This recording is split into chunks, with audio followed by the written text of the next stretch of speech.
오늘 우리는 시편 46편 앞에 서 있습니다. 오늘은 수요일 저녁입니다. 오늘 이 자리가, 이 장면이 정말 귀합니다. 우리 옆에 계신 분들과 한번 다시 인사하시겠습니다. 잘 나오셨습니다.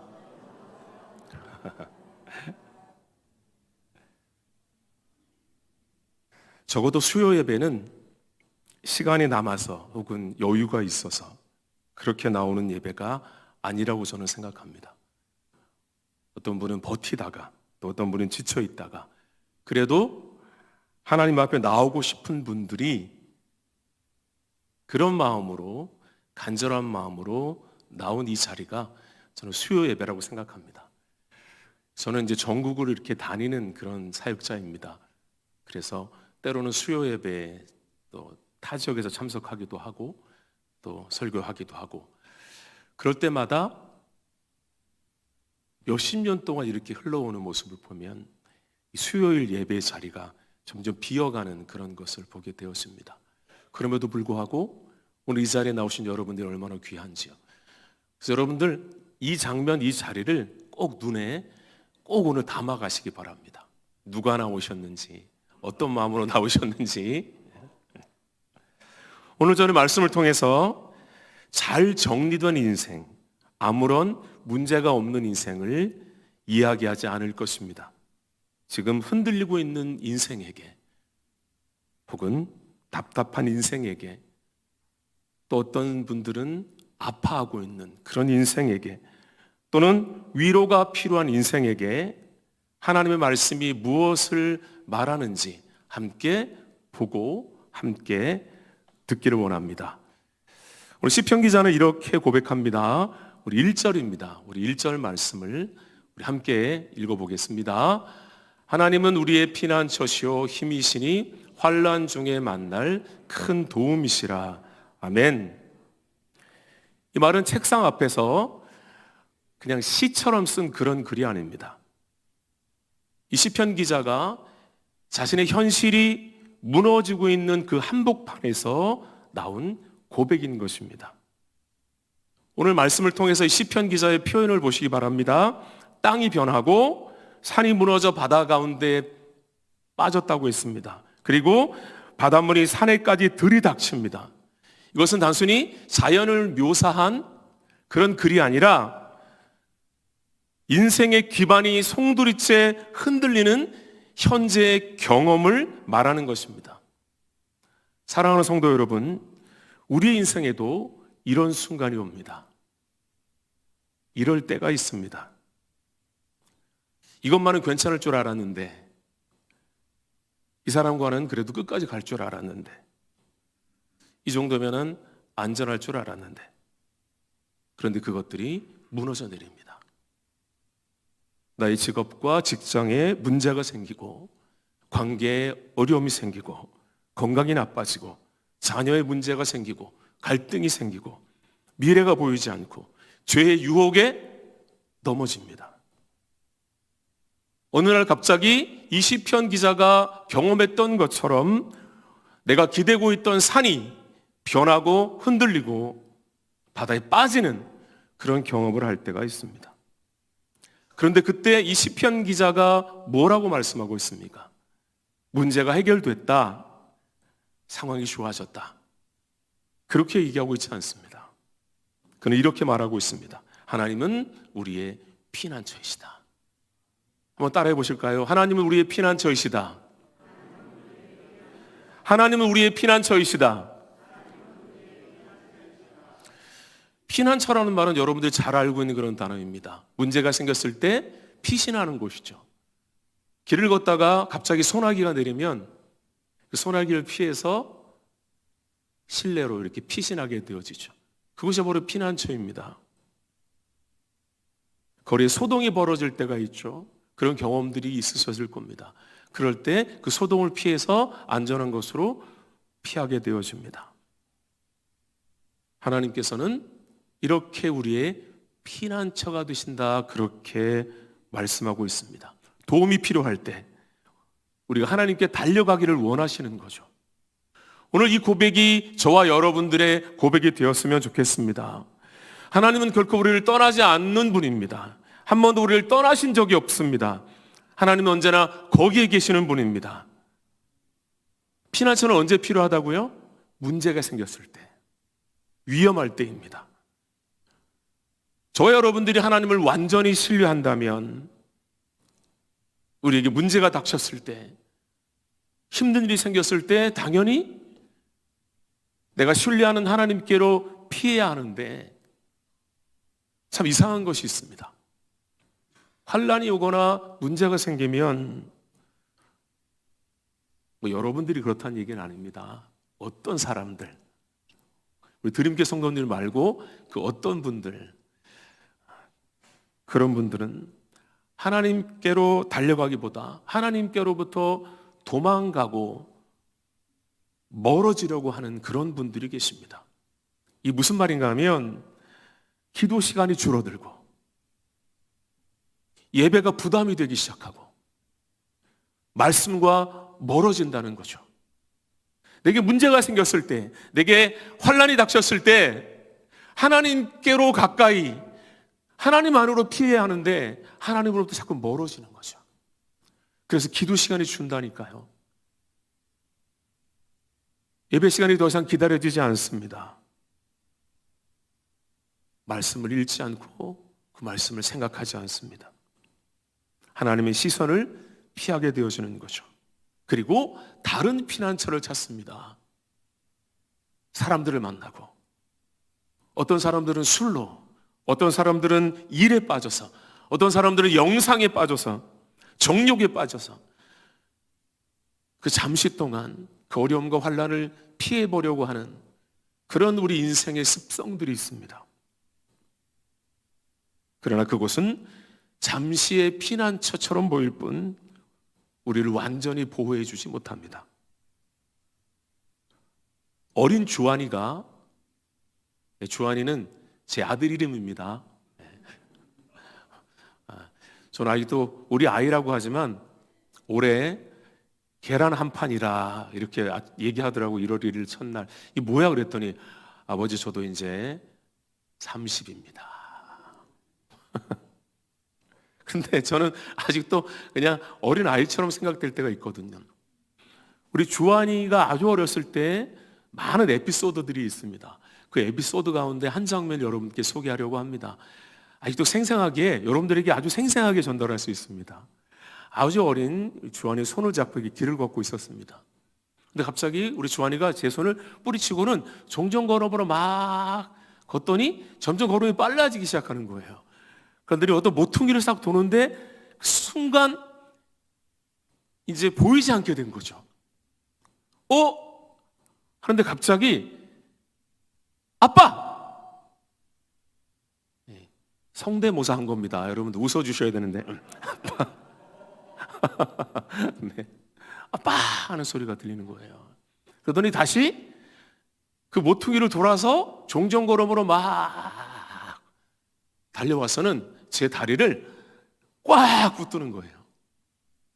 저는 아직도 그 느낌, 그 순간을 생생하게 기억하고 있습니다. 그 주한이를 따라서 강아지 한 마리가, 큰 개도 아니고 아주 조그만 강아지 한 마리가 막 달려오고 있었거든요. 무서운 이 주한이가 막 뛰어서 제 다리를 탁 붙드는 그 순간, 바로 이 순간이 오늘 말씀에서 이야기하는 이 피난처의 비밀입니다. 저는 말씀을 준비하면서 이 피난처가 어떤 피난처일까? 어떻게 여러분들께 소개하면 좋을까? 하다가 주한이를 생각했습니다. 주한이에게 저의 다리를 딱 붙드는 그 순간이 바로 오늘 성경에서 이야기하는 피난처인 것을 여러분들에게 말씀드리고 싶었습니다. 근데 여기서 여러분들 환경은 변하지 않았죠. 여전히 그 작은 강아지, 저도 강아지를 좀 무서워하는 편이긴 한데요. 여전히 그 주위에서 막 짖고 있었지만, 환경은 변함이 없지만 그 어린 주한이가 제 다리를 붙드는 그 순간에 그 주한이는 안전함을 느낀 거죠. 두려움이 이제 없어진 겁니다.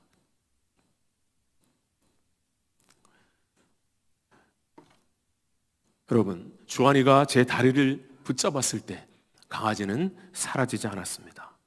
여전히 그 강아지는 짖고 있었습니다. 하지만 주한이에게 그 강아지는 더 이상 공포가 아니었습니다. 이것이 바로 성경이 말하는 피난처의 비밀입니다. 폭풍우가 칠 때 그 폭풍을 피해서 문을 열고 집 안으로 들어왔을 때 그 안전한 상태. 성경 원어로 이 피난처는 마으세흐라는 단어입니다.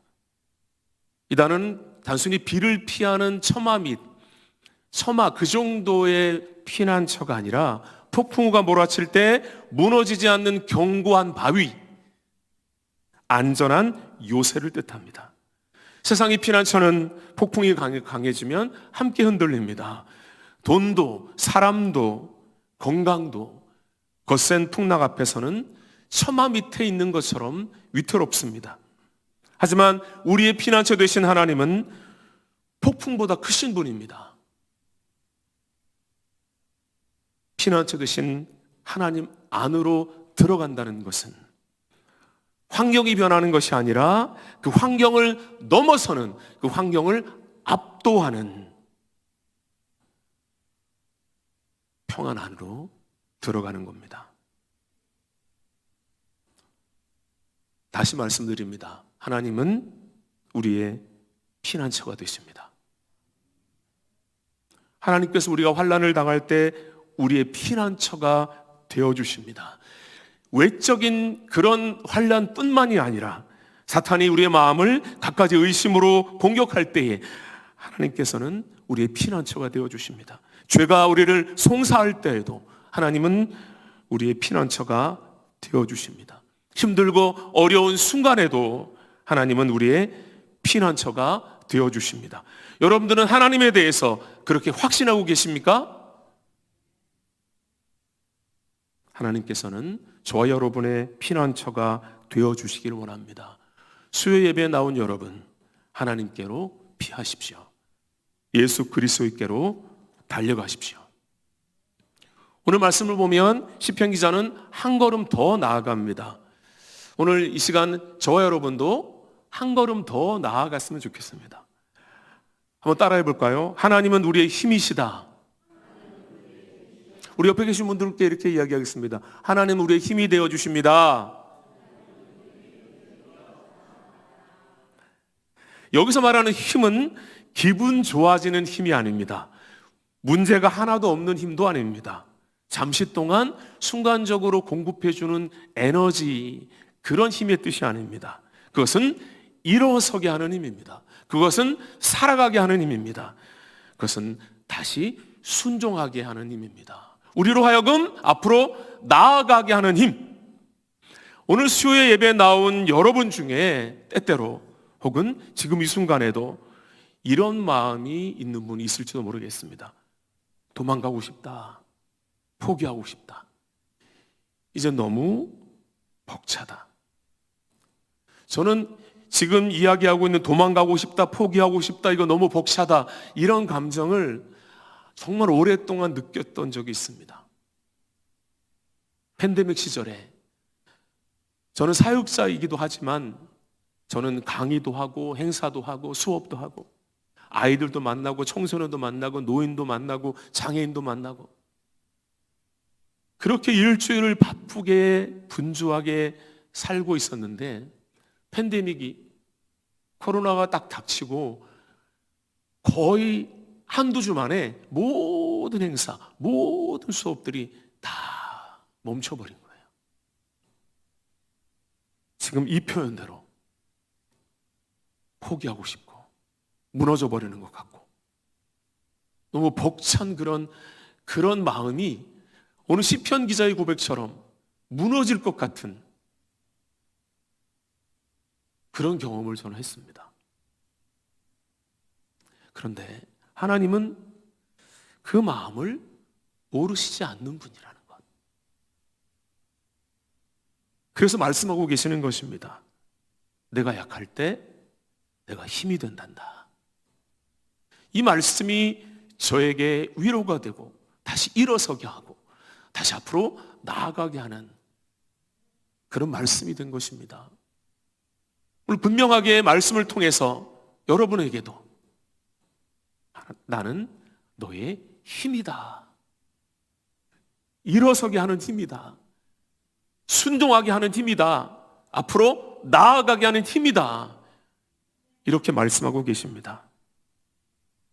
하나님만이 우리의 지속되는 힘이십니다. 우리가 여기서 한 가지 더 꼭 기억해야 할 것이 있습니다. 하나님 우리에게 힘이 되신다는 것은 아까도 말씀드린 것처럼 단순히 에너지를 공급해 주신다는 뜻만이 아닙니다. 오늘 본문 1절에서 나오는 힘이라는 단어의 히브리어는 오즈라는 그런 말입니다. 이 단어는 승리하는 용사의 능력, 승리하는 용사의 권세라는 그런 의미를 담고 있습니다. 즉 하나님이 나의 힘이 되신다는 것은 내가 그냥 잠시 버티는 것, 그냥 비실비실하게 버티게 하시는 것이 아니라 내 안에 계신 하나님이 그 강함이 나를 대신하여 싸우게 하신다는 뜻입니다. 성도 여러분, 내 힘으로 버티려 하지 마시기 바랍니다. 내 인내심, 내 경험, 내 긍정적인 마인드, 내 의지, 수요일 저녁쯤 되면 이것들이 점점 바닥나게 되는 그런 경험들을 하고 계시지는 않습니까? 그럴 때 고백하십시오. 주님, 저는 힘이 없습니다. 그러니 주님이 나의 오즈, 나의 힘, 나의 용사가 되어 주십시오. 내가 힘을 빼야 하나님의 힘이 드러나고, 내가 항복해야 하나님의 싸움이, 전쟁이 시작된다는 이 놀라운 진리의 말씀이 오늘 여러분들의 마음속에 깊이 새겨지기를 축복합니다. 오늘 이 밤에 나의 무력함을 인정하고 하나님의 능력을 힘입는 그런 시간이 되시기 바랍니다. 이제 한 걸음 더, 마지막 걸음을 떼어보겠습니다. 시편 기자의 또 다른 고백입니다. 환난 중에 만날 큰 도움이시라. 한번 따라해 볼까요? 큰 도움이시라. 우리 옆에 계신 분들에게도 큰 도움이 되어 주십니다. 시편 기자는 환난 중에 만날 큰 도움이 된다고 했습니다. 무슨 말씀입니까? 그도 환난을 당했다는 말씀이죠. 이 말씀은 그리스도인의 삶을 아주 정확하게 말해줍니다. 믿어도 환난이 온다는 거죠. 믿기 때문에 오는 환난도 있습니다. 그런데 중요한 것은 바로 이것입니다. 환난 속에서도 하나님은 함께 계신다. 우리는 종종 이렇게 생각할 때가 있습니다. 이렇게 힘든 걸 보니까 하나님이 나를 떠나신 건 아닐까?